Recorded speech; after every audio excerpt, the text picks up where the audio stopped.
মায়েরা দোল পূর্ণিমা বোঝেন তো? জোরে বলে হ্যাঁ না। আচ্ছা আচ্ছা, বলুন তো আবির খেলা কেন হয়? একদিন কৃষ্ণ যশোমতীর কোলে বসছে আর মাকে বলছে, মা বলে কি, আমিও দেখতে কালো আর রাধা দেখতে সাদা, আমার খুব হিংসা হয়। বলে কেন? আমি দেখতে কালো, রাধা সাদা, তা কেন হবে? দুজনে এক রঙের হব। যশোমতী আদর করে বলল, এক কাজ কর, আজকে দোল পূর্ণিমা, তুই কিছুটা আবির নিয়ে যা, নে রাধারানীর গোটা শরীরে না মাখিয়ে দে, আর তুই মেখে নে, ওই একই রঙে দুজনে এক রঙের হয়ে যাবি, তোর আনন্দ হবে। এই জন্য আবির খেলা হয়েছে। শুনবেন ভালো করে, সুন্দর সুন্দর কথাগুলো। এই জন্য আবির খেলা, কিছু মনে করবেন না। আবির খেলা আমাদের কি হয়েছে বলুন তো? বদমাইশি শুরু হয়েছে। এ ওর চোখে দিতে পারলে ভালো, এ ওর গালে দিতে পারলে ভালো। আবার অনেক মেয়েরা তো যাদের স্মৃতিতে এখন সিঁদুর পড়ে নাই, তারা আবার আবিরটাকে মাথায় নিয়ে লোককে দেখায়, দেখ আমার, এটা দেখতে পাই, আমি দেখতে পাই না, এটা দেখতে পাই। মানে ওদেরও তো স্বাদ হয় যে এবার সময় হচ্ছে আর কি। আমি দেখেছি অনেক আইবুড়ো মেয়েরা এতটা মানে মেখে নিয়ে কি সুন্দর লোককে দেখি, খুব মজা আর কি, খুব। এইদিকে স্মৃতি সিঁদুর খুব মজা। এইদিকে মায়েরা তো আপনাদেরকে বলবো যে আবিরটা প্রথমে গোবিন্দের চরণে দেবেন, তারপর সকলের কপালে দেবেন। বাড়িতে গুরুদেব যদি বসে থাকে, গোবিন্দের চরণে আবির দিয়ে তার চরণে আবির কোনোদিন দেবেন না। বয়োজ্যেষ্ঠ ব্যক্তিকে দেবেন না। আবির গোবিন্দের চরণে দিয়ে তারপর যদি সবার মাথাতে একটা করে তিলক বা গালে দিতে পারে, সেই আবির দেওয়া শ্রেষ্ঠ। আবির নিয়ে হিংসা নয়, আবির নিয়ে বিবাদ নয়, আবির ছেলে খেলা নয়, আবির হচ্ছে ভক্তির জিনিস। নন্দরানী গোপালকে দিত, গোপালের কোনো বিপদ হতো না। আপনার ছেলের বিপদ হবার চান্স কম থাকবে যদি আপনি এটা দিতে পারেন। কি? হরিচন্দনের মৃত্তিকা। যশোমতী গোপালকে হরিচন্দনের মৃত্তিকা দিত। আপনাদের কারো জানা আছে হরিচন্দনের মৃত্তিকা কাকে বলে? হরিচন্দনের মৃত্তিকা হচ্ছে তুলসী তলার কাঁচা মাটি আর মায়ের স্তনা দুগ্ধ একসঙ্গে মিশিয়ে যদি ছেলের কপালে দেওয়া যায়, ছেলের কোনো বিপদ হয় না।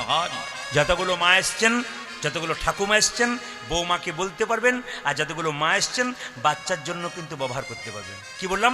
তুলসী তলার কাঁচা মাটি, মায়ের স্তনদুগ্ধ একসঙ্গে মিশিয়ে ছেলের কপালে দিলে ছেলের কোনো বিপদ। বাইরে যখন নিয়ে যাবেন এটা করবেন। এবার নন্দরানী দেখলো কৃষ্ণ যখন যাবেই বনে, মানবে না, তখন কি করলো মায়েরা? মা যদি ছেলের বাম কনিষ্ঠাঙ্গুলে দন্তাঘাত করে, তাই ছেলের কোনো বিপদ হয় না। মা যশোদার কোল থেকে গোপাল যাচ্ছে কেন? কত তাড়াতাড়ি যেতে পারে গোষ্ঠে, তাহলে কালিনাগকে দমন করে ভক্তদেরকে উদ্ধার করতে পারবে। আপনার চিন্তা করবেন না, কিছু মনে করবেন না। আপনি যদি কষ্ট পান, আপনার পাশের বাড়ি যদি কেউ আপনাকে কষ্ট দেয়, আপনার চিন্তা নেই। কেন?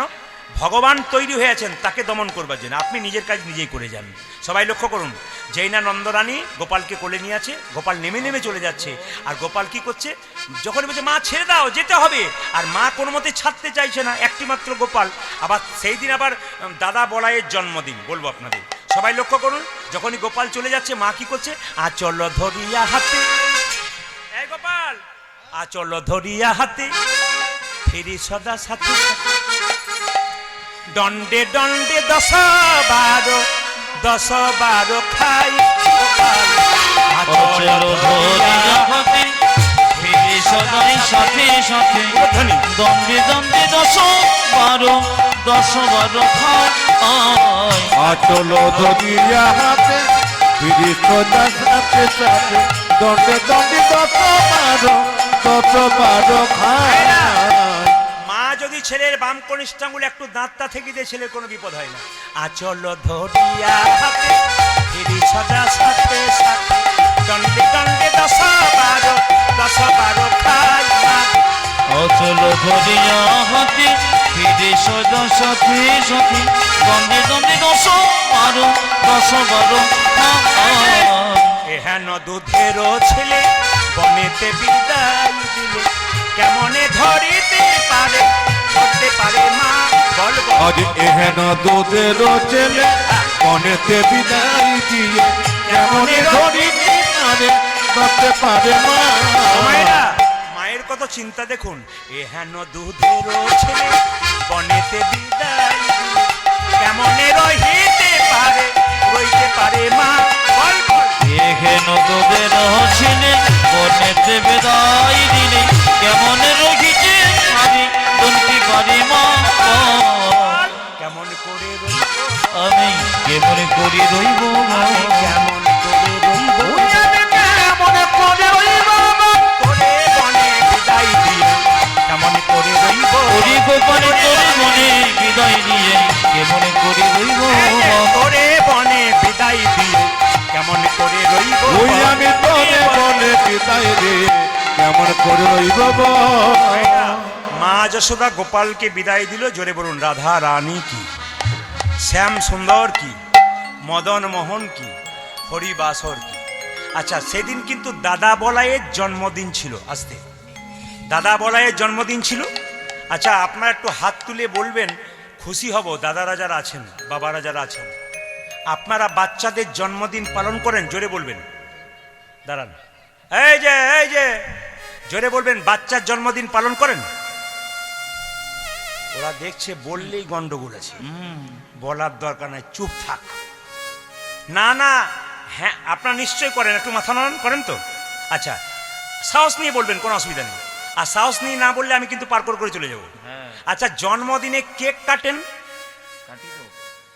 জোরে বলুন, কেক কাটেন? দুই চারজন আবার ওই রকমই দেখতে পাচ্ছি, আবার পাশের দিকে তাকিয়ে দেখছি, এ কি বলছে দেখি, তারপর বলবো আর কি। কেক নিশ্চয় কাটেন, 100%।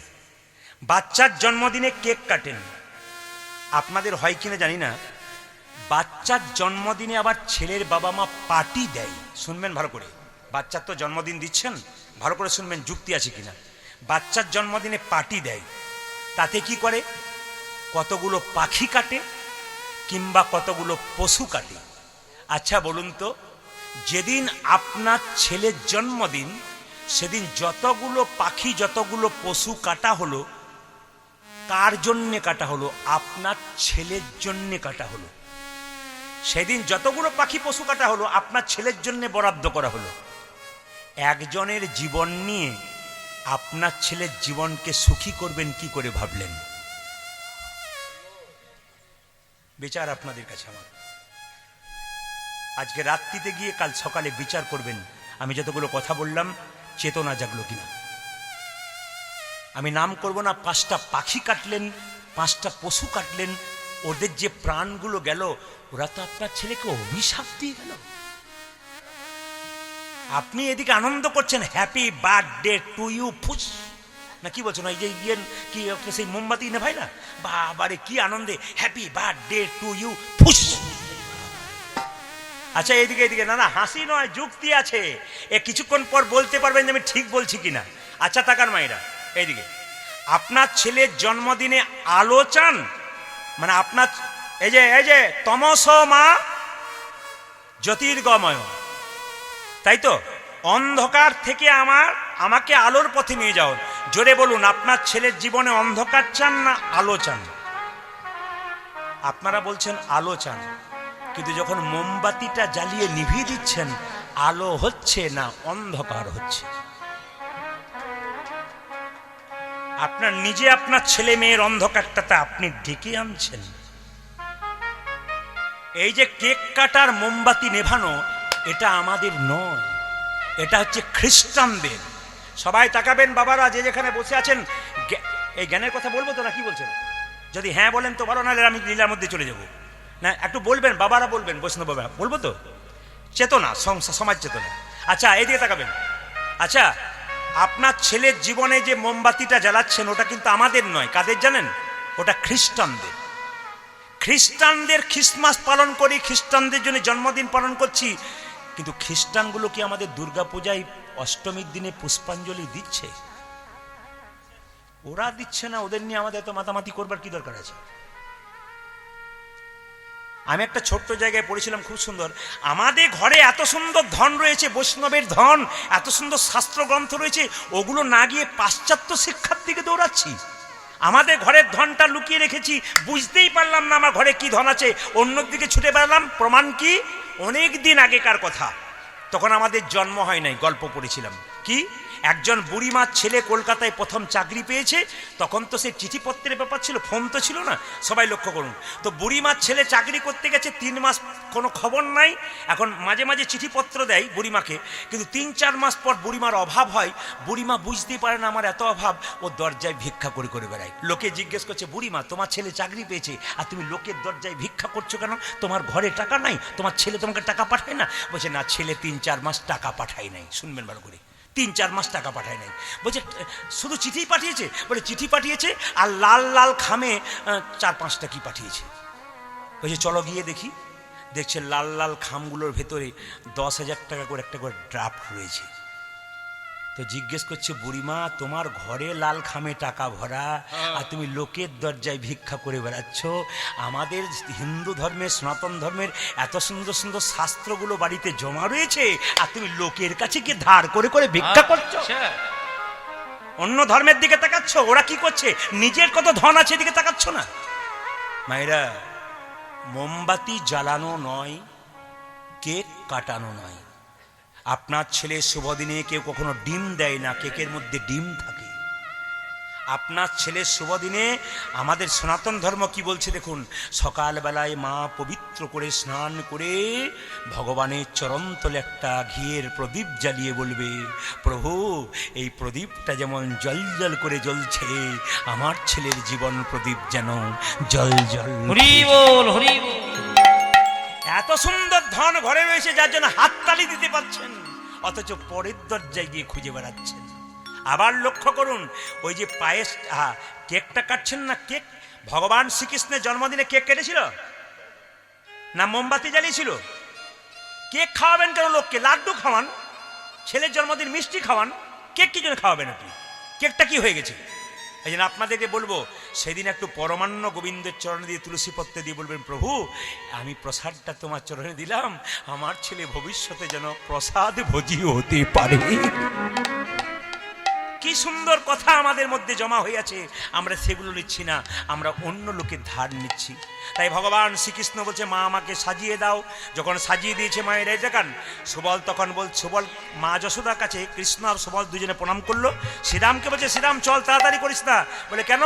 আরে তাড়াতাড়ি চল, যেতে হবে, কালিনাগকে দমন করতে হবে। শোনে রে শ্রীরাম আমার মনেরও কথা, কালী দহদ রয়েছে যথা। হরি শোনে রে শ্রীরাম মনের কথা, কালে দহগি রয়েছে যথা। শোনে রে শ্রীরাম মনের কথা, কালী দহদ রয়েছে যথা। শোনে রে শ্রীরাম মনের কথা, মানে কাজে দহদ রয়েছে যথা। কালী সর্পের দর্প করিব ক্ষয়, ব্রজগোপী সবে পাবে রে অভয়। আমার কালী সর্বে দর্প করিব ক্ষয়, ব্রজবাসী সবে পাবে রে অভয়। কালী সর্পের দর্প করিব ক্ষয়, ব্রজবাসী সবে পাবে রে অভয়। কালীশ্বরকে দর্প করিব ক্ষয়, ব্রজবাসী সবে পাবে রে ভয়। বহু প্রাণীর প্রাণ বিনষ্ট করি, দর্পে আত্মহারা হয়েছে ভারী। আজ বহু প্রাণে প্রাণ বিনষ্ট করি, দর্পে আত্মহারা হয়েছে ভারী। বহু প্রাণীর প্রাণ বিনষ্ট করি, দর্পে আত্মহারা হয়েছে ভারী। বহু প্রাণের প্রাণ বিনষ্ট করি, দর্পে আত্মহারা হয়েছে ভারে। এই পথে চালা রে, এই পথে চলা রে, এই পথে চালা রে, পথে চালা রে। প্রধান গুলি লইয়ে এই পথে চালা হরি সবল গোধনে গুলি লয়ে এই পথে চলা রে। প্রধান গুলি লইয়ে এই পথে চালা রে। গোধন গুলি লইয়ে পথে চালা রে। ও মায়েরা, শ্রীরাম কি বলছে? না না, তুই যাব বললে যেতে দেবো, মা মানা করেছে। বলে কেন? এই পথে যাব না, ওই পথে যাব না, এই পথে যাব না, এই পথে যাব না। কেন? আমার মা যশোদা করেছে মানা, এই পথে যাব না। আমার মাঝে সদা করিস মানা, ওই পথে যাব না। মা যশোদা করেছে মানা, এই পথে যাব না। মাঝে সদা কোনতে মানে এই পথে যাব না। কেন কেন কেন কেন মানা করেছে? ওইদিকে কালিও না গেছে, বিশেষ জ্বালায় মরে যাবো। মা বলেছে সব দিকে যাবি, ওই দিকে যাবি না। কৃষ্ণ বলছে, না না, আমায় দেখাইয়ে দিবি রে, আমায় দেখাইয়ে দিবি রে, দেখাইয়ে দিবি রে। আজি দেখায়ে দিবি রে। কালী নাগে দেখতে কেমন, দেখাইয়ে দিবি রে। ওরে কালী নাগে দেখতে কেমন, দেখাইয়ে দিবি রে। কালী নাগে দেখতে কেমন, দেখাইয়ে দিবি রে। কালী নাগি দেখতে কেমন, দেখায়ে দিবি রে। নাগ দেখিতে সাজা গিছে, দেখাইয়ে দিবি রে। ওরে নাক দেখিতে সাজা গিছে, দেখাইয়ে দিবি রে। নাগ দেখিতে সাজা গিছে, দেখাইয়ে দিবি রে। নাগ দেখিতে সাজা গিছে, দেখায়ে দিবি রে। এই যে আমি যদি যাই না, কৃষ্ণ বলছে আমি যদি যাই তোদেরকেও বলিব, তোদেরকেও বলিব, তোদেরকেও বলিব, ওই আমি তোদেরকেও বলিব, কালিনাগি দেখতে কেমন তোদেরকেও বলিব, কালিনাগি দেখতে কেমন তোদেরকেও বলিব, কালিনাগি দেখতে কেমন নাক দেখিতে সাজা ওরে দিতে। কালিনাগি দেখতে কেমন, নাক দেখিতে সাজ দেখিতে, কালিনাগি দেখতে কেমন, নাক দেখিতে সাজ ওরে দেখিতে, কালিনাগি দেখতে কেমন, নাক দেখিতে সাজ ওরে দেখিতে, কালিনাগি দেখতে কেমন, নাক দেখিতে সাজ দেখিতে, আজি কালিনাগি দেখতে কেমন, তোদেরকেও বলিব। মায়েরা, আপনারা যারা গালে হাত দিচ্ছেন তারা গালে হাত ছাড়ুন। আর দ্বিতীয় কথা বলছে আপনাদের ভেতরে কালীয় নাগ আছে, আমার ভেতরে আছে। সেই কালীয় নাগটা কি? এই যে দেখান, সেই কালীয় নাগটা কি? আমাদের ভেতরে কাম, ক্রোধ, হিংসা, বিবাদ, এটা হচ্ছে কালীয় নাগ। যদি গোবিন্দের চরণে আসেন লাভ আছে।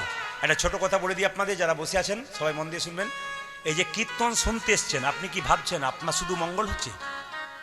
এটা হচ্ছে মঙ্গলময় কীর্তন। কীর্তন যিনি শোনেন তার গোটা পরিবারের মঙ্গল হয়। ব্যাংকে টাকা জমা দেবেন 10 বছর পর ডবল হবে, হয় না? আপনি কিছু করে রাখবেন 10 বছর পর ডবল রূপে ফিরে পাবেন। ভগবানের সঙ্গে সম্পর্ক রাখুন, ভগবান আপনাকে কৃপা করবে। এদিকে যে সম্পর্ক রাখবে না তার কৃপা নেই। আপনি রাত্রিবেলায় আমার দরজায় ধাক্কা দিচ্ছেন, 10,000 টাকা দাও তো। যদি আপনার সঙ্গে পরিচয় না থাকে আমি দেবো কেন? আপনার সঙ্গে পরিচয় থাকলে আমি আপনার বাড়িতে পৌঁছে দেবো, কিন্তু যদি আপনার সঙ্গে পরিচয় না থাকে আমি দেবো না। ভগবানের সঙ্গে সম্পর্ক করুন, বিপদকালে ভগবানকে ডাকতে হবে না, তিনি নিজে এসে আপনার কাছে হাজির হবেন। সবাই তাকাবেন, নিজে এসে হাজির হবেন। তো সবাই শুনবেন মায়েরা, এই যে কীর্তন শুনছেন আপনাদের মঙ্গল। কেন বলি?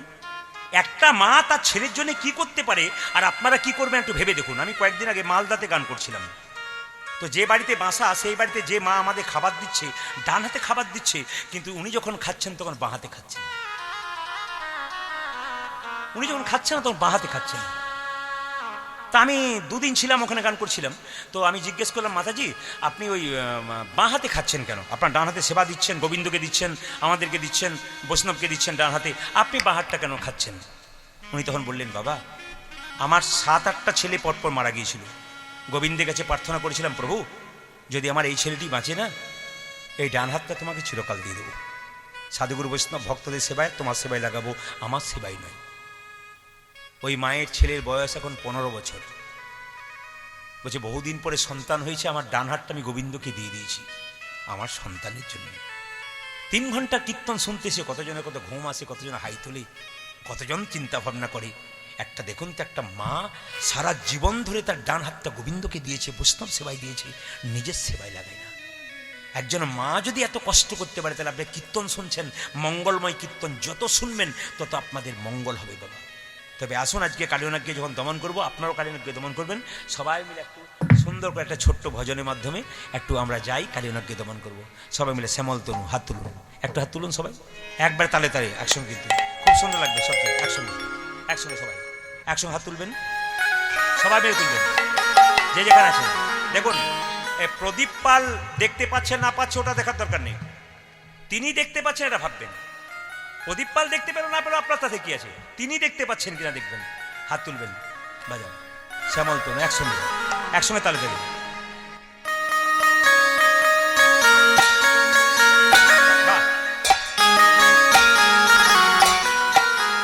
ধ্বনি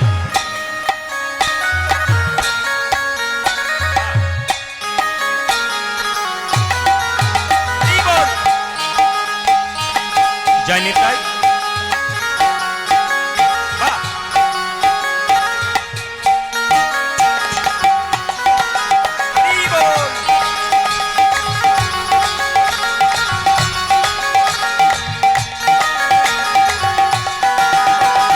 শ্যামল তনু যে হলো আবিরেতে লাল, আবিরেতে লাল, হোলি খেলেছে আমার ব্রজের গোপাল। আলি শ্যামল তনু যে হলো আবিরিতি না, আবিরিতি না, হোলি খেলিছে আমার ব্রজের গোপাল।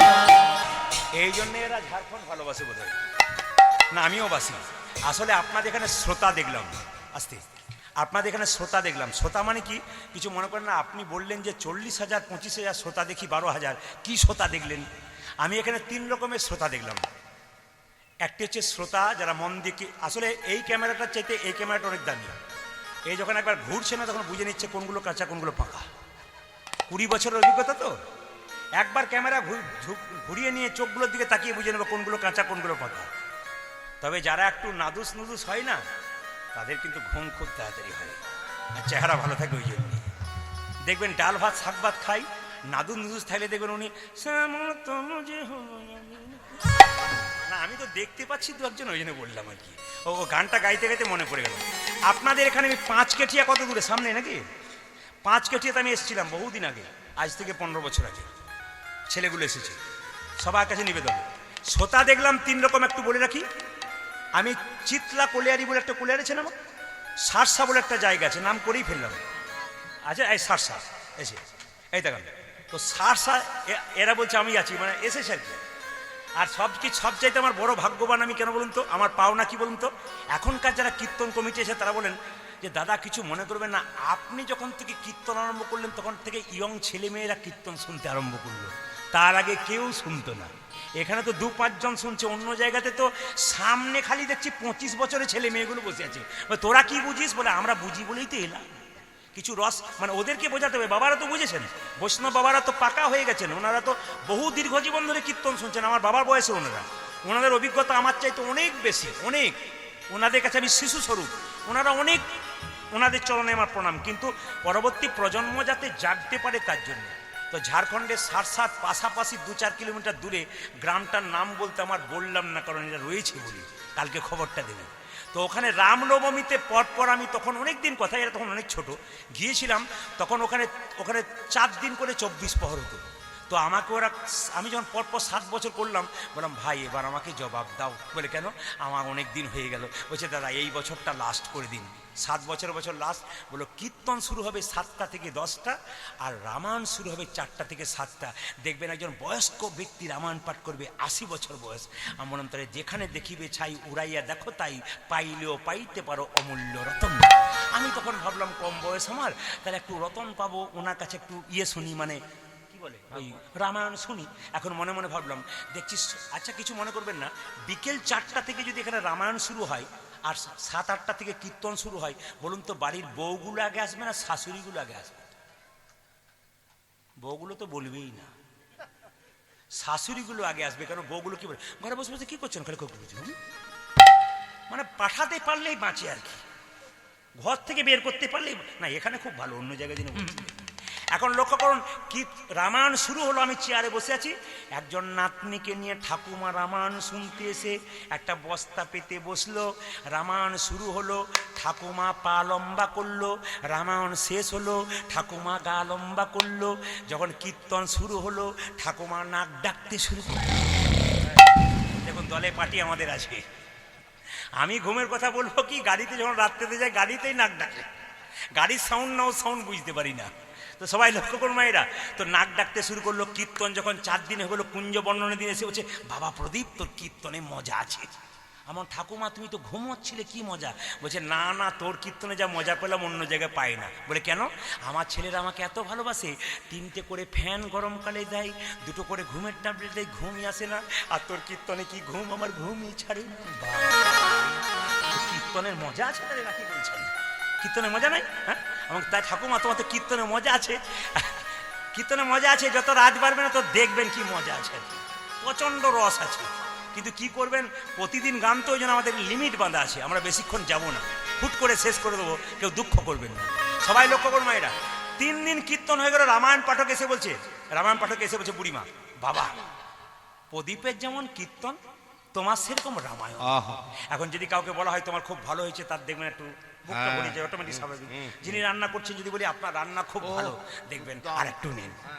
মায়েদের বাড়ি, আমরা মায়েদের বাড়িতে যাই তো, মায়েদেরকে যদি বলি মা আপনার হাতে রান্না দারুণ করেছে, আর একটু নেন, আর নেবো বলে না আর একটু নেন, আর নেবো। মানে আমরা এটা ইচ্ছা, মানে মায়েদেরকে ভালো বললে হয় না মায়েরা? হ্যাঁ, সবাই লক্ষ্য করুন। এখন আমাদেরকে অনেকে জিজ্ঞেস করে আপনি কার হাতে খাবেন কার না, আমি কিন্তু ওটা ব্যাপার নেই, আমার কোনো ব্যাপার নয়। আমার মায়েরা যদি ভক্তি ভরে আমাকে রান্না করে দেয়, আমি সেইটি অমৃত। প্রত্যেকটি জেলায় এর হাতে খাবো না, ওর হাতে খাবো না, আমার এসব নেই। আমি কেন, মা যদি ভক্তি ভরে দেয়, একবারে শ্রদ্ধা ভরে, আমার মায়েরা যারা আছেন কোনোদিন অসুচি অবস্থায় দেন না, ওনারা পবিত্রভাবে দেন ভক্তি। কেন বলুন তো, যত আসর আছে দেখবেন মায়েদের সংখ্যা বেশি। ছেলেদের চাইতে দেখবেন ত্রিপুরা যাই, হায়দ্রাবাদ যাই, আমি বোম্বে যাই, সব জায়গায় দেখতে পাই মায়েদের সংখ্যা বেশি, 75 ভাগ মা, 25 ভাগ ছেলে, এটা দেখতে পাচ্ছি। তো সবাই লক্ষ্য করুন, মায়েরা বুড়ি মা রামায়ণ পাঠকের কাছে বলছে, বাবা প্রদীপের যেমন কীর্তন তোমার সেরকম রামায়ণ। এখন রামায়ণ পাঠক বলছে তো ঘুমোচ্ছিল, এ কি বুঝেছে?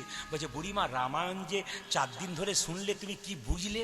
তখন বলছে 4 দিন ধরে রামায়ণ পাঠ শুনলাম, সব বুঝলাম, একটা জিনিস বুঝি নাই। বলে কি? রাম রাক্ষস না রাবণ রাক্ষস? আমি বললাম মা, রামও রাক্ষস নয়, রাবণও রাক্ষস নয়, রাক্ষস আমি যে তোমাকে বুঝাতেই পারলাম না। মায়েরা, আমি একটা সুন্দর কথা বলে দিয়ে কালীনাগকে দমন করাবো। একটা কথা বলে দিই, আচ্ছা, টাকার ওপরে একজন মহাপুরুষের ছবি আছে, তার নাম কি? জোরে বলুন। টাকা পয়সার ওপরে একজন মহাপুরুষের ছবি আছে, তার নাম কি? বাহ!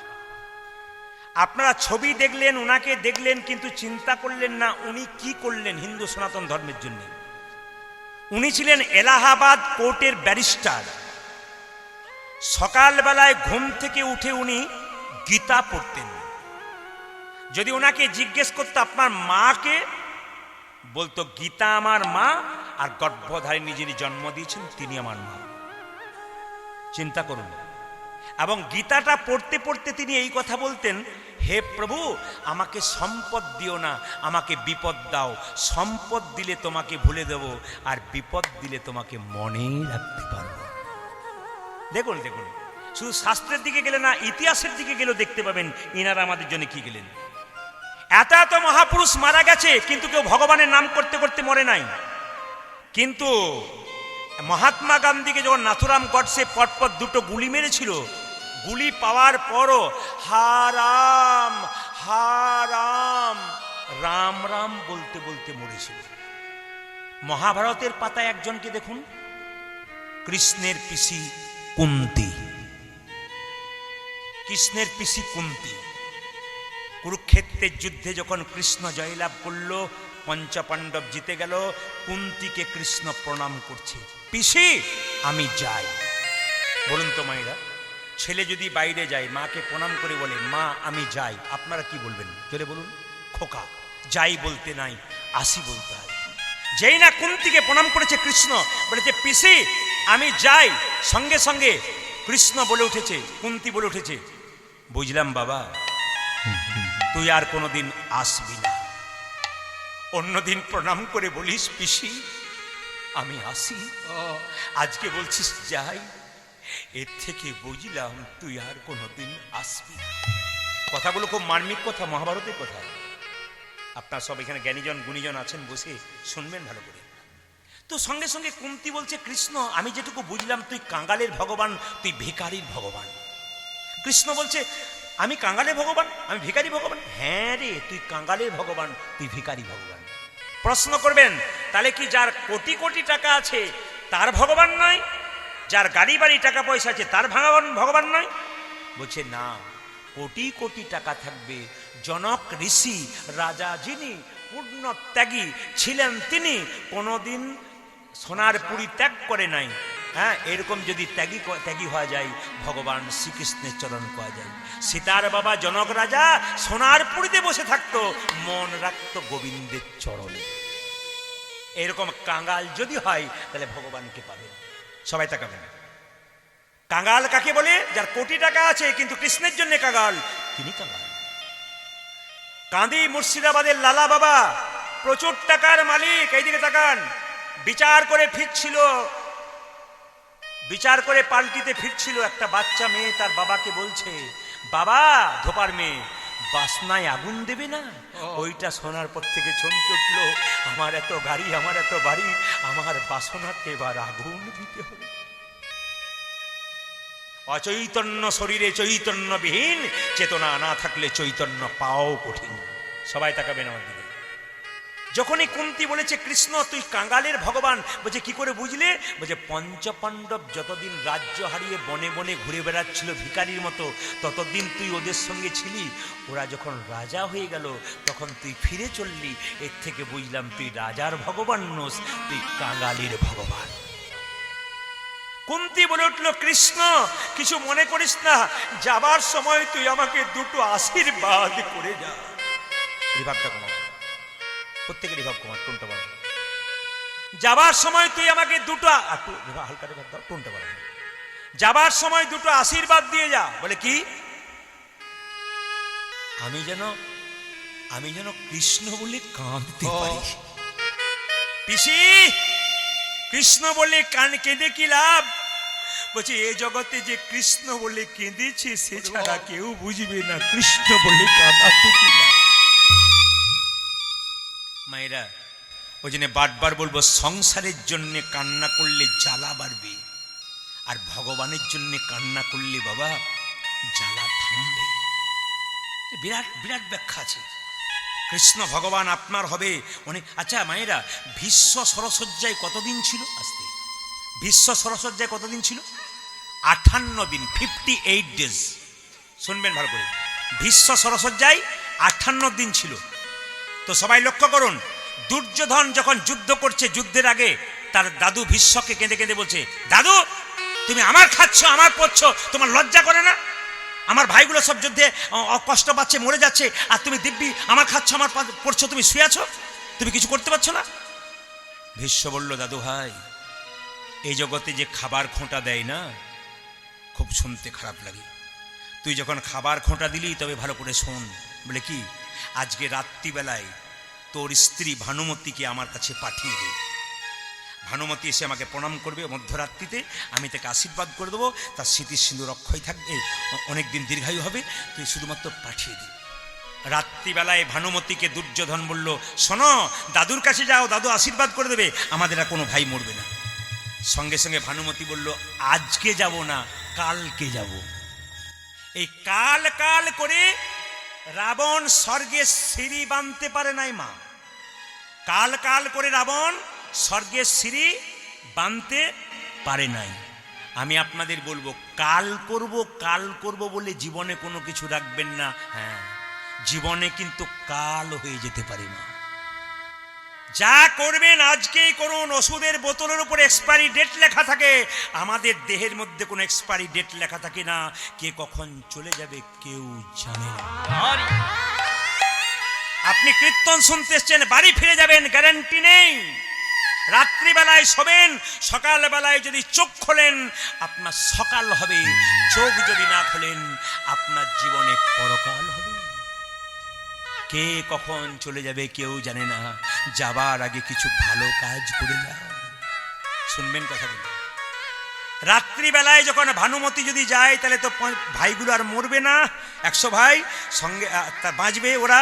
কৃষ্ণ চালাকি করে রাত্রি 12টার সময় দ্রৌপদীর দরজায় ধাক্কা। দ্রৌপদী, তাকান, দ্রৌপদী কে? আমি কৃষ্ণ। এত রাত্রিতে এসেছো কেন প্রভু? খবর আছে, বেরিয়ে এসো। দ্রৌপদী দরজা খুলল। প্রভু তুমি অসময়ে ডাকলে কেন? সবাই শুনবেন, উত্তরগুলো শুনবেন। দ্রৌপদী বলছে, তুমি অসময়ে ডাকলে কেন? ভগবান বলল, আমি যাকে ডাকি তার কোনো সময় নাই। 5 বছরও ডাকতে পারি, 25 বছরও ডাকতে পারি, 50 বছরও ডাকতে পারি, 100 বছরও ডাকতে পারি। কাকে কখন ডাকবো কোনো ঠিক নাই, ডাকবার আমার সময় নাই। কি করতে হবে? রাত্রিবেলায় চলো। বলে কোথায়? দাদুকে গিয়ে প্রণাম করো। দাদু ভানুমতি ভেবে আশীর্বাদ করে দেবে, ব্যাস দেখবে তোমার পঞ্চপাণ্ডব বেঁচে যাবে, কোনো অসুবিধা হবে না। মায়েরা, কৃষ্ণ আগে আগে চলে যাচ্ছে, দ্রৌপদী পেছন পেছন যাচ্ছে। তাকাবেন জিনিসগুলো একটু ভাবতে হালকা। কৃষ্ণ আগে, একটু ভাবতে, কৃষ্ণ আগে আগে যাচ্ছে মায়েরা, কৃষ্ণ আগে আগে যাচ্ছে, দ্রৌপদী পেছন পেছন যাচ্ছে। তাকাবেন। হঠাৎ কিছুক্ষণ পরে দ্রৌপদীকে আগিয়ে দিল, দাদুর কাছে চলে যাও, আমি বাইরে দাঁড়িয়ে আছি। দাদু ভীষ্ম শুয়ে আছে, দ্রৌপদী আগে আগে চলে যাচ্ছে। যখনই দ্রৌপদী আগে আগে চলে যাচ্ছে, অমনি কৃষ্ণ সঙ্গে সঙ্গে দ্রৌপদী চটি পরে যাচ্ছে বলে বলছে, হ্যাঁ গো, গুরুজনদের কাছে গেলে কখনো চটি জুতো পরে যেতে হয়, খুলে যাও। গুরুজনদের কাছে গেলে চটি জুতো পরে যেতে হয়, কাছে খুলে যেতে হয়। আসলে কৃষ্ণের ইচ্ছাটা বুঝতেই পারলো না, চালাকিটা বুঝতে পারলো না। দ্রৌপদী তুমি যখন ভেতরে ঢুকবে তখন তোমার জুতো জোড়া বুকে নিয়ে একটু কাঁদবো। ভক্ত তো আমার চরণ ধরে কাঁদে, তাতে কত আনন্দ পাই বুঝতে পারি না। আজকে আমি ভক্তের চরণ ধরে কাঁদবো, দেখি তাতে কত হরি নিতাই বল গো। হরি বল। লক্ষ্য করুন, দ্রৌপদী যেই না এগিয়ে গেছে জুতোটা খুলে, অমনি কৃষ্ণ ভগবান দ্রৌপদীর জুতোটা নিয়ে বুকে ধরে বারবার কাঁদছে। পেছন থেকে দ্রৌপদী তাকিয়ে বলল, প্রভু তুমি আমার জুতো জুড়ে কাঁদছো কেন? বলছে, দ্রৌপদী এই জগতে কত ভক্ত আমার চরণ ধরে কাঁদে, ওদের চরণ চাইলে ওরা বলে নরকে যাবে, তাই আমি চরণ ধুলো পাই না। আজ যখন সুযোগ পেয়েছি, তোমার ওই চরণের ধুলা আমি কোনো মতেই ছাড়তে পারবো না। আমি বুকে ধরে কাঁদছি, তুমি তো দেবে না, তোমার ভয় হবে তুমি নরকে যাবে। দ্রৌপদীর উত্তরটা শুনলে চমকে যাবে। দ্রৌপদী বলছে, প্রভু এ দেহ যদি তোমার হয়, এই চরণটা কি আমার? এ দেহ যদি তোমার, চরণটাও তোমার, তুমি আমাকে চাইতে পাইতে, তোমার জিনিস তোমাকে দেব, তার জন্য আবার দুঃখের কি? তুমি সব কিছু চাইতে পারতে, আমার চরণ, আমার দেহটা যদি তোমার হয়, তাহলে চরণটা কি আমার? এটাও তো তোমার, তোমার জিনিস তোমাকে দেব। দ্রৌপদী দরজায় গিয়ে দাদু ভীষ্মের কাছে বসে আছে। ভীষ্ম বুঝেছে ভানুমতি এসেছে, কিন্তু দ্রৌপদী মাথায় কাপড়টা দিয়ে চুপচাপ যেই না প্রণাম করেছে, সঙ্গে সঙ্গে বলেছে, তোমার স্মৃতি সিঁদুর দীর্ঘায়ু হোক। যেই না সবাই তাকান ধীরে, সঙ্গে সঙ্গে দ্রৌপদী মাথার কাপড়টা তুলে বলল, দাদু এ কি? তুমি কি করে জানলে? আজকে তো ভানুমতি আসার কথা। বলছে, দাদু এই জগতে গোপনে কি ঘটনা ঘটছে, কেউ জানুক আর না জানুক, একজন জানছে, তিনি হলেন গোবিন্দ। এই জগতে গোপনে কোথায় কি ঘটছে আপনি জানতে পারছেন না। গোবিন্দ বলছে, কে জানে? গোবিন্দ বলে, হ্যাঁ গোবিন্দ কই? ভগবান কৃষ্ণ কই? বলে, তোমার দরজায় দাঁড়িয়ে আছে। বলে, এলো না কেন? দ্রৌপদী উত্তর দিচ্ছে, এই জগতে সবার দরজায় ভগবান যায়, যে ডাকে তার বাড়ির ভেতরে যায়, যে ডাকে না তার বাড়ি থেকে ফেরত চলে যায়। হরি বল হরি বল।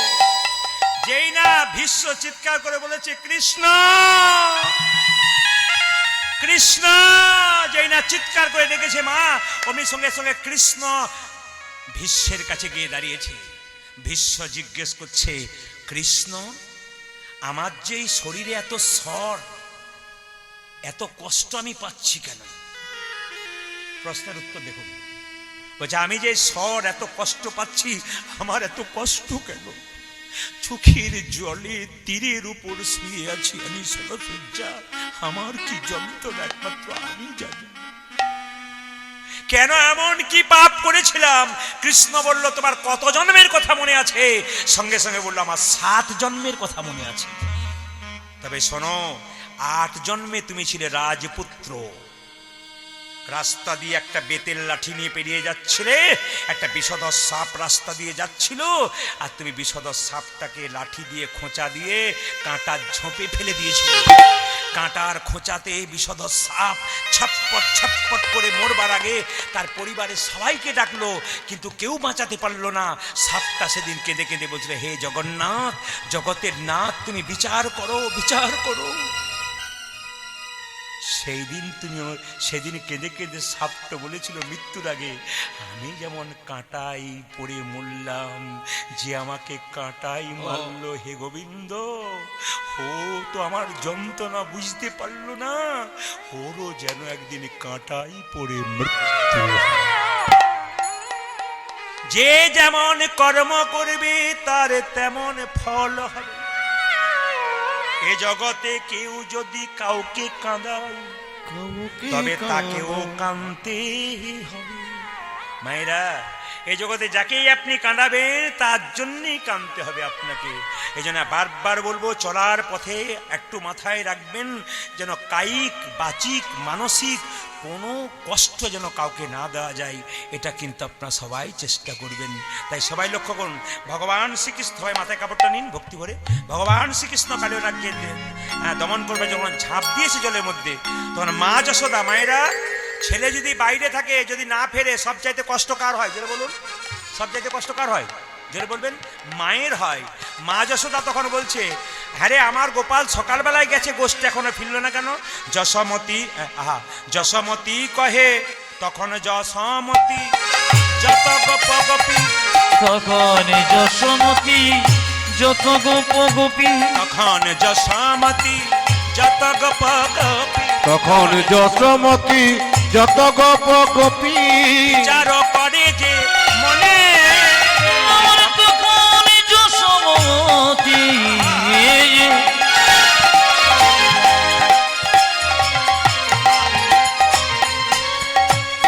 যত গোপ গোপী বিচার করিলে মনে, বলরাম বিনে সখাগণ যে বলরাম বিনে সখাগণ শোনে, বলরাম বিনে সখাগণ শোনে, বলরাম বিনে সখাগণ শোনে, গোপাল গিয়েছে বানে, আমার বলরাম বিনে সখাগণ শোনে, গোপাল দিয়েছে বনে।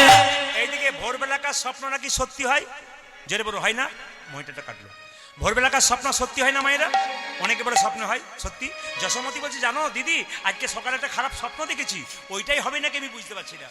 যশোমতী কহে দারুণ স্বপ্ন দেখেছি রজনী শেষে, যশোমতী কহে দারুণ স্বপ্ন দেখেছি রজনী শেষে, যশোমতী কহে, কেটে গেছে, যশোমতী কহে দারুণ স্বপ্ন দেখেছি রজনী শেষে, যশোমতী কহে দারুণ স্বপ্ন দেখেছি রজনী শেষে, আমার গোপালে ভুজঙ্গে বেরো, ওইটা কি আমার গোপালে ভুজঙ্গ বেরোলো, আমার গোপালে ভুজঙ্গে বেরো, বুঝা যে আমার গোপাল ভুজঙ্গি বেরোলো, হারিল বিষম বিষ, আরে আমার গোপালে ভুজঙ্গ বেরোলো, জানি অবিষম বিষে, যশোমতী বলছে, আমি স্বপনে দেখে চমকে উঠলাম, আমি স্বপন দেখে চমকে উঠল, স্বপনে দেখে চমকে ওই উঠলাম, আমি স্বপনে দেখি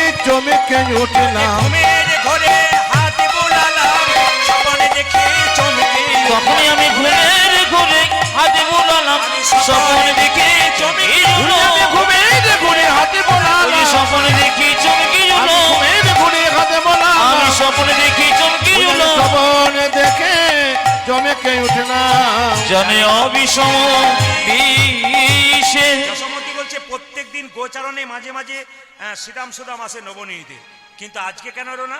ননিনীতে কেন শ্রীরাম এলো না? মনে নীতি কেন সীতাম এলো না, ননিনীতে কেন শ্রীরাম এলো আজ না? ননি নিতে কেন সীতাম এলো না, সময় হইল কত, মনে নীতি কেন সীতাম এলো না, সময় হইল কত, প্রকাশিয়া বল ইহা নয় আরে ভালো, প্রকাশিয়া বলো ইহা নয় ভালো, প্রকাশিয়া বল ইহা নয় ভালো। প্রকাশিয়া বলো এখানায় ভালো, মনে উঠে কত শত, প্রকাশিয়া বলো এখানায় ভালো, মনে যদি কত শত, আমি স্বপনে দেখে চমকে আমি স্বপন দেখি চমকে উঠল, স্বপনে দেখে চমকে ওই আমি স্বপনে দেখি চমকি উঠলাম, ঘুমের ঘরে হাত বোলালাম, স্বপনে দেখে চমকে তখনই আমি ঘুমের ঘুরে হাতে বুলালাম, স্বপনে দেখে চমকে উঠল, ঘুমের ঘুরে হাতে বলালাম, স্বপনে দেখি চমকে উঠল, ঘুমের ঘুরে হাতে বলালাম, স্বপনে দেখি চমকে উঠল, স্বপনে দেখে চমকে উঠলাম, দেখিলাম রজনী শেষে। দেখুন, ভক্তকে বাঁচানো রক্ষা ভগবানের থাকে। আপনার শুনেছেন কিনা জানি না, গত কয়েকদিন আগে একটা ছেলে বিয়ে করতে যাচ্ছিল, একবার জীবন্ত ঘটনা, ফেসবুকে দেখছিলাম, এই নতুন হাটে ঘটনা। বিয়ে করতে যাচ্ছিল, তো বিয়ে করতে গিয়ে শুনলে চমকে যাবেন, বিয়ে করতে গিয়ে ও কোনো কারণে একবার গাড়ি থেকে নেমেছিল একটা ব্রিজের কাছে, হঠাৎ একটা বিষধর সাপে তাকে কামড়ে দেয়। বিবাহের সাজে আছে ছেলেটি, তাকে বিষধর সাপে কামড়ে দেয়। হসপিটালের ডাক্তারবাবুর কাছে যায়, ডাক্তার বলছে আপনার ছেলেকে কিন্তু বিষধর সাপে কামড়েছে। অ্যান্টিভেনাম দিয়ে ছেলেকে বিয়ে করতে নিয়ে যাওয়া হয়। আপনার মেয়েকে যদি সাপে কামড়ানো ছেলের সঙ্গে বিয়ে হয়, আপনি একটু থমকে দাঁড়াবেন, দেবো কি না দেবো। মেয়ের বাবা খুব কৃষ্ণ ভক্ত ছিল, মেয়েও খুব কৃষ্ণ ভক্ত ছিল। আশ্চর্যের ব্যাপার, মেয়েটি বলেছিল আমার স্মৃতির সিঁদুর যদি থাকে তো থাকবে, না থাকে না থাকবে, আমি ওই অবস্থায় বিয়ে করব। এবং মেয়ের বাবা বলেছিল যদি মেয়ের আমার কপালে স্মৃতির সিঁদুর ঠিক আছে তাহলে মেয়ে আমার ঠিক থাকবে। শুনে রাখুন, ওই অ্যান্টিভেনাম নিয়েই কিন্তু বিয়ে করতে গেছে। ডাক্তারবাবু বলছে আপনি আপনার রিক্সে যান, কিন্তু লিখে যান, রিক্স নিয়ে যাচ্ছেন। ঈশ্বরের ওপর যদি ভরসা, শুনবেন ভালো করে, ঈশ্বরের ওপর যদি ভরসা করতে পারেন। মেয়েটি ছিল কৃষ্ণ ভক্ত, প্রত্যেক দিন গোবিন্দের চরণে তুলসী পত্র দিত। আর বাবা ছিল কৃষ্ণ ভক্ত, সবাই তাকান, বাবা ছিল কৃষ্ণ ভক্ত। একবারে হিম্মত নিয়ে বলেছিল আপনার ছেলেকে নিয়ে আসুন হসপিটাল থেকে, আমার মেয়ের স্মৃতিতে সিঁদুর দেখ, তাতে আমার মেয়ের যা হবে হবে। আর মেয়েও বলেছিল আমি স্মৃতিতে সিঁদুর নিতে চাই, তাতে আমার যা হয় হবে। আপনাকেও দেবেন, দেবার আগে 5 বার ভাববেন। ছেলের বাবা বলছে আমার যদি মেয়ে হতো না ওটা, আমি 5 বার ভাবতাম কি হবে কিনা। আশ্চর্যের ব্যাপার, ওই অবস্থাতে বিষধর সাপের বিষ নিয়ে বিয়ে করার পর যখন 1 ঘন্টা পর হসপিটালে গেছে ওই অ্যান্টিভেনাম নিয়ে, ডাক্তারবাবু বললেন আপনার ছেলের ভয় কেটে গেছে। আশ্চর্যের ব্যাপার, আমরা বিশ্বাস করি আর না করি, গোবিন্দের উপর যদি কেউ ভরসা করতে পারে, শুধু আমাদের ভরসা নাই, এইটা হচ্ছে আশ্চর্যের ব্যাপার। ভগবান শ্রীকৃষ্ণ বলছে মা আমাকে সাজিয়ে দাও, বলে কেন? আমি গোষ্ঠে যাব। কেন? ভক্ত যদি ভগবানকে ভক্ত যদি ভক্তকে কেউ যদি কষ্ট দেয়, ভগবান সহ্য করতে পারে না। ভগবান দেখলো কালিয়নাগকে দমন না করলে ভক্তরা কিন্তু রেহাই পাবে না। মাকে বলছে মা আমায় সাজাইয়ে দাও, মা সাজাইয়ে দাও, আমায় সাজাইয়ে দাও, সাজাইয়ে দাও, সাজাইয়ে দাও, মা সাজাইয়ে দাও, আমায় সাজাইয়ে দাও মা, সাজাইয়ে দাও আমার মা। গোঠে যাবার সময় হলো, সাজাইয়ে দাও মা, সাজাইয়ে দাও। তুই আমার গোষ্ঠে যাওয়া সময় হলো, সাজাইয়ে দাও মা, সাজাইয়ে দাও মা। গোষ্ঠে যাবার সময় হলো, সাজাইয়ে দাও মা, সাজাইয়ে দাও। আমার গোষ্ঠী যাবার সময় হলো, সাজাইয়ে দাও মা, সাজাইয়ে দাও মা। আমার আরে যে ধৈর্য ধরে না মা, সাজাইয়ে দাও মা, সাজাইয়ে দাও। আমায় আরে যে ধৈর্য ধরে না মা, সাজাইয়ে দাও মা, সাজাইয়ে দাও। আমার আরে যে ধৈর্য ধরে না মা, সাজাইয়ে দাও মা, সাজাইয়ে দাও। আমায় আরে যে ধৈর্য ধরে না মা, সাজাইয়ে দাও মা, সাজাইয়ে দাও ও যে সিদামে সুদামে দাঁড়াইয়ে আছে, সাজাইয়ে দাও মা, সাজাইয়ে দাও। ওই দেখি সিদামে সুদাম দাঁড়াইয়ে আছে, সাজাইয়ে দাও মা, সাজাইয়ে দাও মা। যে সিদামে সুদামে দাঁড়াইয়ে আছে, সাজাইয়ে দাও মা, সাজাইয়ে দাও।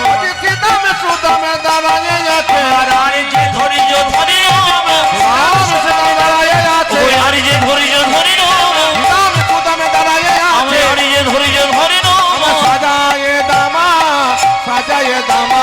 এই, এই তুই কোথায় যাবি? মা আজকে গোষ্ঠে যাব। মাগোই আমি চড়াবো বাছুর, ও মা ও মা গো আমি, মা গো আমি চড়াবো বছর। ও যে মা গোই আমি, মা গোই আমি চড়াবো বাছুর। মা গয়ামে, মা গয়ামে চোটাবো বাছুরি। আবার পড়াইয়া দেহ ধরা, মন্ত্র পড়ি বাঁধি চূড়া। আমার পরায়ে দে দেহ ধরো, মন্ত্র পড়ি বাঁধো চূড়ো।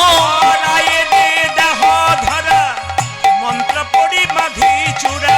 পরায়ে দি দেহ ধরা, মন্ত্র পরি বাঁধ ধরা। মা চরণেতে চরণেতে পড়া হনু পূর্ণিমা। মাগো চরণেতে চরণেতে পরাহনকো। ও মা চরণেতে চরণেতে পড়া হনু পূর্ণিমা। চরণেতে চরণেতে পড়া হলো ও যে সাজাইয়ে দে মা, সাজাইয়ে দে মা, আমায় সাজাইয়ে দে মা, সাজাইয়ে দে মা। সাজাইয়ে দে মা, সাজাইয়ে দে মা। সাজাইয়ে দে মা, সাজাইয়ে দে মা। উঠে যাবার সময় হলো, সাজাইয়ে দে মা, সাজাইয়ে দে মা। মাগো গোষ্ঠী যাওয়ার সময় গুলো, আরে যে ধৈর্য ধরে না মা, গোপে যাবার সময় হলো, আরে যে ধৈর্য ধরে না ওই মা, আমার গোপে যাবার সময় হলো। আরে যে ধৈর্য ধরে না ওই মা। আমার সাজাইয়ে দে মা, সাজাইয়ে দে মা। আরে চরণেতে চরণেতে পরাহনকো।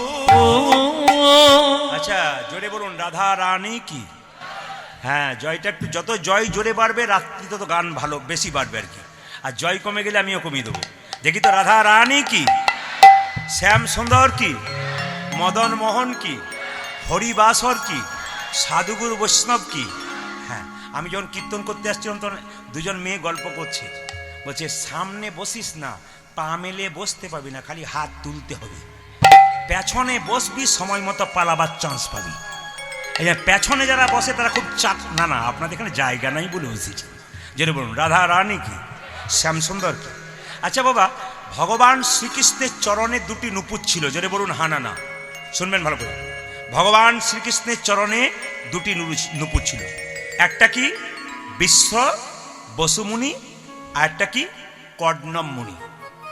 কর্ণম মুনি ছিল গুরুদেব, আর বিশ্বাবসু মুনি হচ্ছে তার শিষ্য। এই দিতে গেল, কর্ণম মুনি হচ্ছে কর্ণম মুনি আর বিশ্বাবসু মুনি হচ্ছে গুরুদেব, আর কর্ণম মুনি হচ্ছে শিষ্য। তো একদিন সবাই লক্ষ্য করুন, গোবিন্দের চরণে নুপুরটা হলো কি। একদিন সবাই লক্ষ্য করুন, যে যেখানে বসে আছেন, ভগবান শ্রীকৃষ্ণ ভগবান রামচন্দ্র ত্রেতা যুগে কত বছরের জন্য বনবাসে গিয়েছিল যদি বলুন? 14 বছরের জন্য। সীতাকে হারিয়ে রামচন্দ্র একটা ধনুকে হেলান দিয়ে কাঁদছে। পাশে দাঁড়িয়ে আছে লক্ষ্মণ। দাদা, এ তুমি কি করছো? সীতা,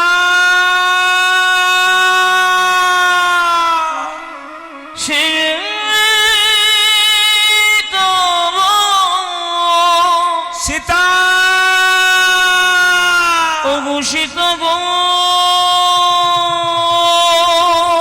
বিষম বিষে মায়েরা মা যশোদা কাঁদতে কাঁদতে চলে যাচ্ছে গোবিন্দের কাছে, যেখানে কালীদহের জলে ঝাঁপ দিয়েছে। গোবিন্দ ঝাঁপ দিয়েছে বলে গোটা বৃন্দাবন অন্ধকার হয়ে গেছে। গোপাল রে সারা দে বলে মা যশোদা কাঁদতে কাঁদতে যাচ্ছে। সবাই দর্শন করে, গোপাল রে সারা দে, গোপাল সারা দে, গোপাল রে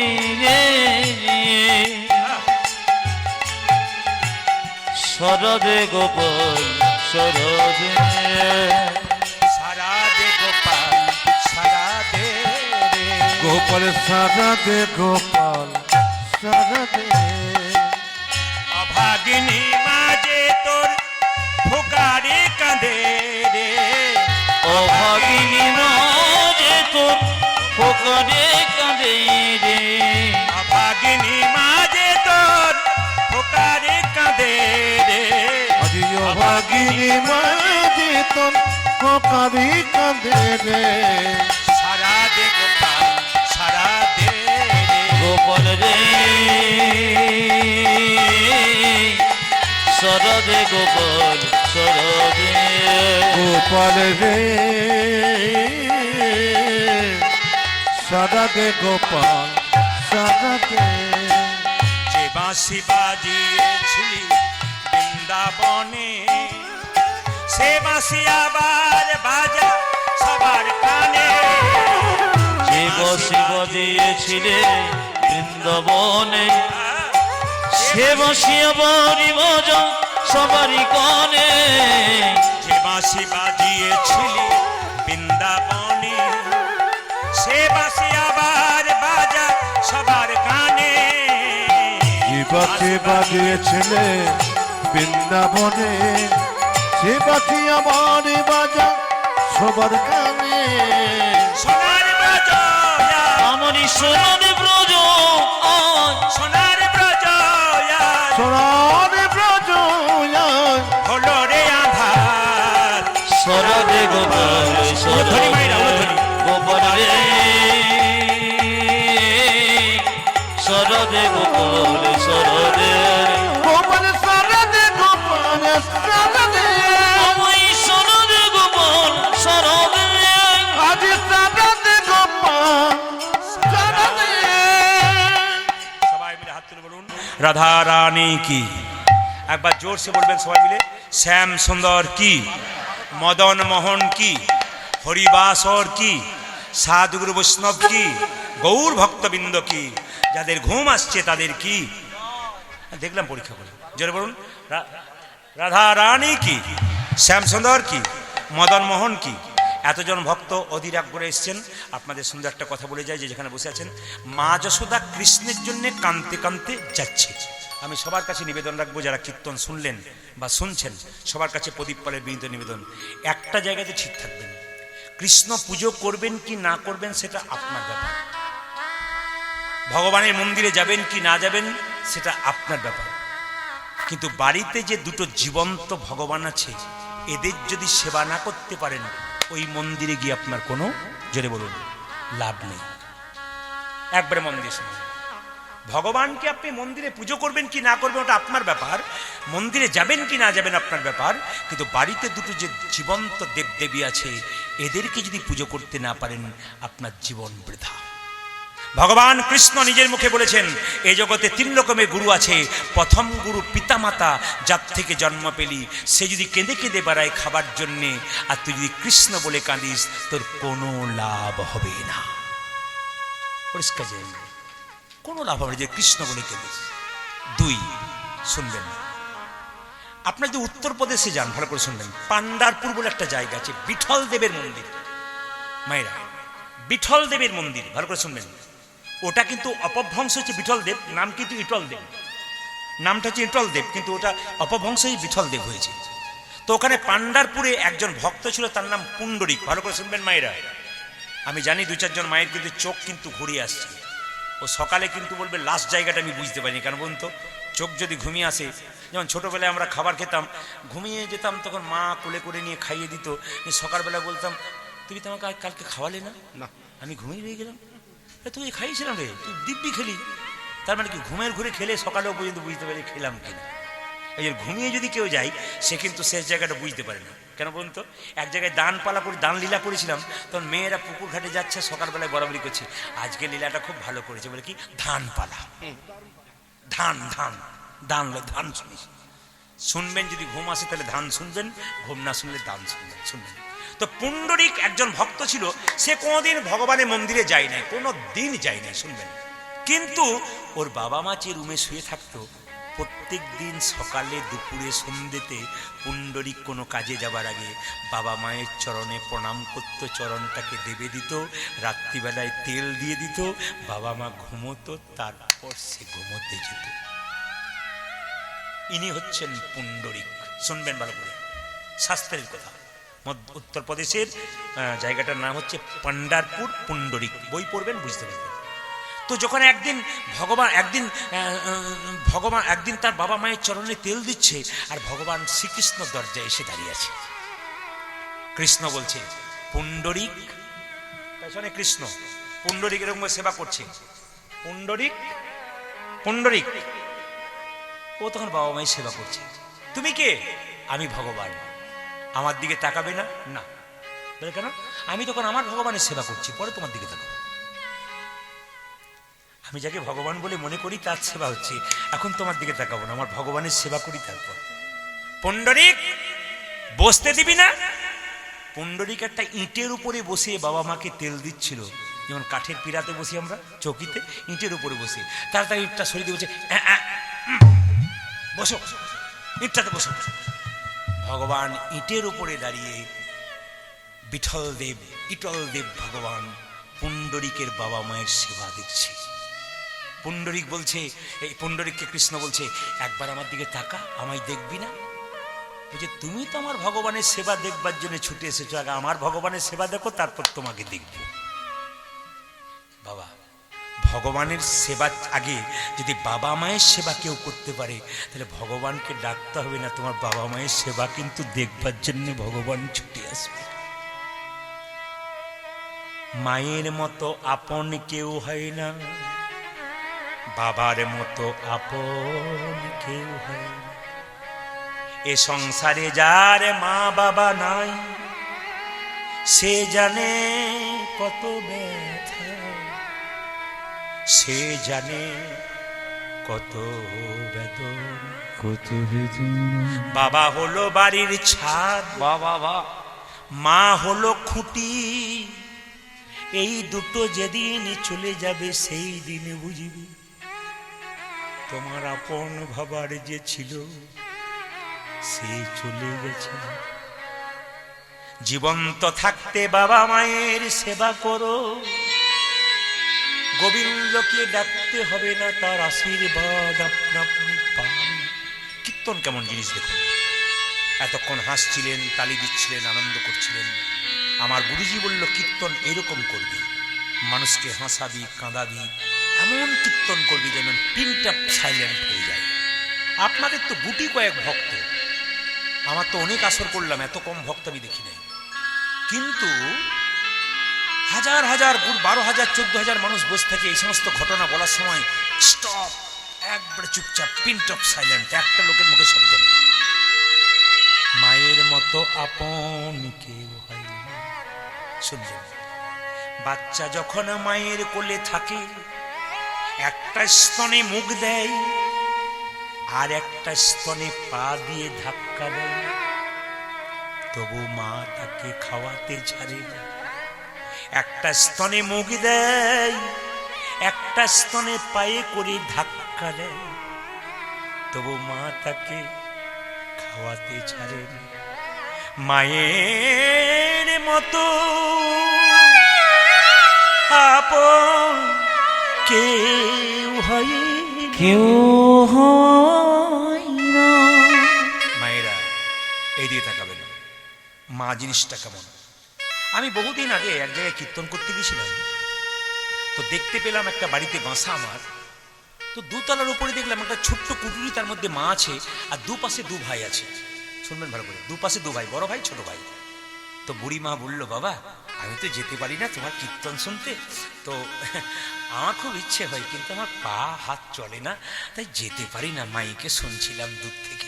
বেশ বেশ বেশ। তো বললাম, তোমার কটা ছেলে মা? 2টো ছেলে, ডান দিকে বড় ছেলে, বাঁ দিকে ছোট ছেলে থাকে। আর তুমি কার কাছে খাও? বলে মাসে 30 দিন, তো 15 দিন বড়, 15 দিন ছোট। যে মাসে 31 দিন হয়, সে মাসে মা পাই না। 15 দিন করে ভাগ হয়েছে, কিন্তু বুড়িমা কেঁদে বলছে, যে মাসে 31 দিন হয় সেই মাসে ওরা পেট ভরে খায়, একটা দিন বেশি হয়েছে বলে আমার কেউ দেয় না। কীর্তন শুনে কি লাভ হবে যদি মানুষ হতে পারলাম না? কীর্তন শুনে কি লাভ হবে যদি বিবেক জন্ম না? কীর্তন শুনে কি লাভ আছে? কীর্তন শুনলেন, কানলেন, হাসলেন, নিজের মা বাবা খাবার জন্য কেঁদে মরল, রাখুন আপনার কীর্তন শোনা, ও দরকার নেই। অন্য জায়গায় বসুন, আপনার কীর্তন শুনে লাভ নেই। আপনার ওই জায়গাতে এখানে আসার দরকার নেই, ওইখানে যান। মা বাবাকে দেখবো না আর কীর্তনে খুব হাততালি দেবো, নাচবো, কোনো দরকার নেই। আপনি বাড়িতে থাকুন। পশুর সঙ্গে আপনার তুলনা কি? পশু যেমন মা বাবাকে চিনতে পারে না বড় হয়ে, সেরকম তুমি তো চিনতে পারছো না তোমার বাবা। তোমার মানুষ কোথায়? তুমি, তোমার বিবেক কোথায়? একটা কলম যতই দামি হোক, তার মধ্যে কালি না থাকলে যেমন কলমটার দাম না থাকে, কয়েকশো কোটি টাকা মালিক হতে পারে, তোমার মধ্যে বিবেক মনুষ্যত্ব না থাকলে তোমার জীবনে কোনো দাম নেই। পাক্কা কথা জেনে নিন, মায়ের মতো আপন কেউ হয়। খুব সুন্দর সুন্দর ঘটনা আছে, বলতে গেলে তো রাত্রি বাড়ে। একটু বলে দিই, এবছর দুর্গাপুজোর সময় এক জায়গাতে গান করছিলাম, দুর্গাপুজোর আগে। তো যে বাড়িতে আমার বাসা, সেই বাড়ির পাশে একটি ছোট্ট মেয়ে, তার বাবা মুটেগিরি করে, মানে ওই বস্তা টস্তা বইয়ে দেয়, লোকের টাকা পাই, গরিব ছেলে তো। মেয়েটা বলছে, বাবা বাবা, বলে কি এবছর না আমাকে 2টো জামা দিও। খুব বাচ্চা ছেলে তো, 2টো জামা। বাবা বললো, হ্যাঁ হ্যাঁ খুকি, 2টো দেবো, 2টো দেবো তোকে, তুই যা স্কুলে যা, 2টো দেবো। পুজোর আগে একটা জামা পারলো, 2টো জামা পারল না। যেদিন সপ্তমীর দিন সবাই আনন্দ করছে, ছোট্ট মেয়েটি নতুন জামা কাপড় পরে ঘুরে বেড়াচ্ছে, একটা মাত্র জামা দিয়েছে। মেয়েটি আনন্দ করছে, বাবা কিন্তু মুটেগিরি করতে গেছে ছেঁড়া জামা পরে। আমি যদি 2টো জামা না দিতে পারি, আমার মেয়ের মনে কত কষ্ট। ছেঁড়া জামা কাপড় পরে বাবা মুড বইছে, ছোট্ট মেয়ের যাতে 2টো জামা। একজন বাবা তার মেয়েকে রাজকন্যার মতো ঘরে রাখে, কোন বাবা তার মেয়েকে অপূর্ণ রাখে। যা চাই মেয়েরা বাবা প্রাণ ভরে তা দিতে। এত যে করলো, এত যে ভালোবাসলো, তার জন্য আপনি কি করলেন? বাড়ি থেকে আপনারা ঘর থেকে বেরোলেন, তখন আপনার ছেলে বলল হাত ঘড়িটা এনো, মেয়ে বলল মোবাইলটা এনো, স্ত্রী বলল আমার এই জিনিসটা এনে দিও। একজন দরজায় গলায় কাপড় দিয়ে বলছে খোকা সময় মতো যাবি আর সময় মতো খেয়ে নিবি। এ কথা বলবার মতো কেউ থাকবে না। যেদিন তোমার মা চলে যাবে সময় মতো খাবি, এ কথাটা কেউ বলতে পারবে না। সারাদিন পরিশ্রম করে সে বাড়িতে শুয়ে থাকবেন, একজন দরজায় ধাক্কা দিয়ে বললো খোকা আজ তোর খুব পরিশ্রম হয়ে গেছে তাই না বাবা? এত বড় কথা বলার মানুষ পৃথিবীতে কে আছে? মায়ের মতো আপন কেউ হয়। একটা কলসির দুধ, এক কলসি দুধ 7 কলসি ভরে দিতে পারে, কিন্তু 7 কলসির দুধ একটা কলসি পূর্ণ করতে পারে না। একটা মা তার স্তন দুগ্ধ দিয়ে 7টা ছেলের পেট ভরাতে পারে, 7টা ছেলে বড় হয়ে একটা মায়ের পেট ভরাতে পারে না। কীর্তন শুনে কি লাভ আছে? কি লাভ আছে যদি এই জায়গাগুলো ঠিক না ধরতে পারে?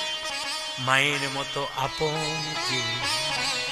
একটা মায়ের পেটে একটা বাচ্চা 10 মাস 10 দিন জায়গা হয়, সেই ছেলে যখন বড় হয়ে জামতারাতে ফ্ল্যাট কিনে সবার জায়গা হয়, শুধু বাবা মায়ের জায়গা হয় না। কীর্তন শুনে কোনো লাভ হবে না যদি বিবেক না জন্মায়। কীর্তন শুনে লাভ হবে না যদি চৈতন্য না যায়। আপনাদের লাস্ট সময়টাতে একটু বিরহ দিলাম, বেদনা দিলাম। আসুন আর রাত্রি আজকে করবো না, 12টা 10 বেজে গেল। আমরা এবার একটু মিলনের দিকে যাব। সবাই ভক্তি ভরে বসুন। আর কমিটিকে বলবো কালকে আপনারা একবারে পুরো রাত্রি 8টার সময় কীর্তন আরম্ভ করুন। আর আপনাদের কাছে নিবেদন রইল 7:30টার মধ্যে আসর পূর্ণ করুন। আমি কিন্তু 8টাতে নেমে যাব যদি কিছু নিতে চান। আর যদি বলেন যে আমরা ওই রকমই 3 ঘন্টাতে শান্তি আছি, তাহলে 9টায় আরম্ভ করবেন, আমি ঠিক সময়ে শেষ করে দেবো। সবাই বলুন রাধা রানী কি, শ্যাম সুন্দর কি। আসুন আর ভগবানকে পাইয়ে দিই। সবাই একটু করে জোরে বসবেন।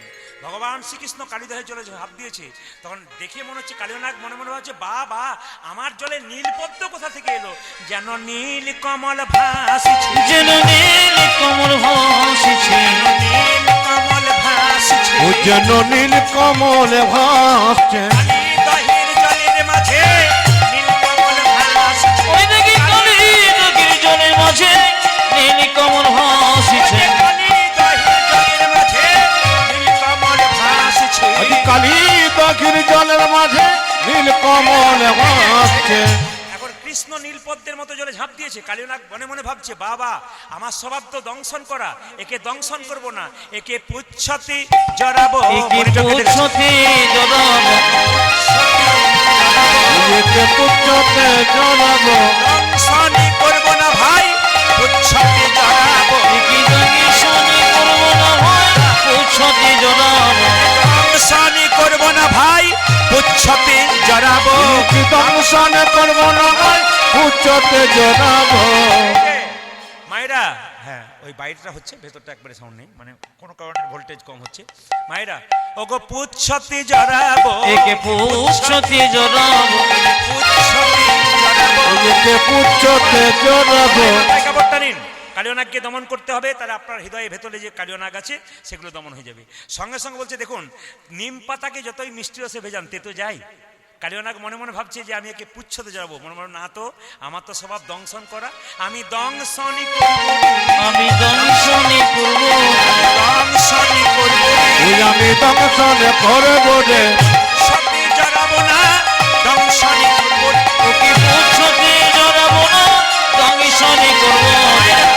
কৃষ্ণাঙ্গে কালীনাগ হানিছে দংশন, হানিছে দংশন, পাষাণ সমান কৃষ্ণ হইল তখন। কৃষ্ণ যেই না শরীরটা পাথরের মতো করেছে, কালীনাগ দংশন করছে। আর পদকর্তা বলছে দেখো ভগবান কি করলো, বৈষ্ণবের আশীর্বাদ নিয়ে কালীনাগের মাথায় কৃষ্ণ চাপলো। কেন বৈষ্ণবের আশীর্বাদ ছিল, কালীনাগ তোমার মাথায় কৃষ্ণ চাপবে। সবাই লক্ষ্য করুন, ওগো ফনাতে ফনাতে গমন করি আমি ফনাতে ফনাতে ধ্বনি। গমন করি ফনাতে ফনাতে গমন করি আজ ফনাতে ফনাতে দমন করি ও যে নট বড় বেশে দাঁড়ালো হরি তবু নট বড় বেশে দাঁড়ালো হরি নট বড় বেশে দাঁড়ালো হরি আজি নট বড় বীর দাঁড়ালো হরি সবাই দর্শন করবেন এই জায়গাটা কত শোভা হয়েছে কত শোভা হয়েছে কত শোভা হয়েছে আজ কত শোভা হয়েছে কালীনাগের মাথার ওপর কত শোভা কবি হয়েছে কালী নাকি মাথার উপর কত শোভা হয়েছে কালীনাগের মাথার ওপর কত শোভা হয়েছে কালীনাগের মাথার উপর কত শোভা এই হয়েছে যে, সবাই একবারে করো জোরে ওগো কালীর ফনাই নটন রঙ্গ তবু কালীর ফনাই নটন রঙ্গ কালীর ফনাই নটন রঙ্গ আজ কালীর ফনাই নটর রঙ্গ হেরি তনু জানু জীবন সঙ্গ তবু ঘেরি তো যেন জীবন সঙ্গ বিশোদ্গার করিছে বিসৎকার করিছে বিশোদ্গার করিছে বিসৎকার করিছে ওই যে গোবিন্দের চরণ তলে বিশোদ্গার করিছে উঠে গোবিন্দের চরণ তলে বিচ্ছুৎকার করেছে কালিয়নাগ চলে গেল কোথায় একবার দ্বীপের মধ্যে রমণক দ্বীপের মধ্যে চলে গেল ভগবান শ্রীকৃষ্ণকে মা যশোদা কোলে নিলেন রাধারানী কোলে নিলেন আর পদকর্তা গাইলেন সবাই মিলে কাল 8টার মধ্যে আসবেন তুমি আনন্দ নবঘন শ্যাম সুন্দর নয়ন অবির চরণে শরণ নীলা নীল।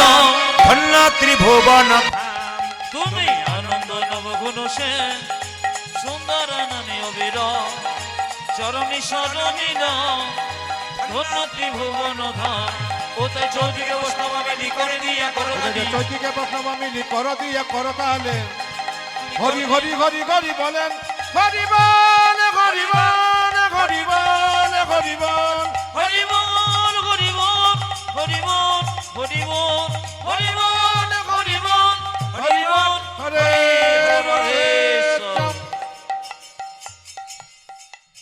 নামে নামে দল ডেকে দিন নামের দল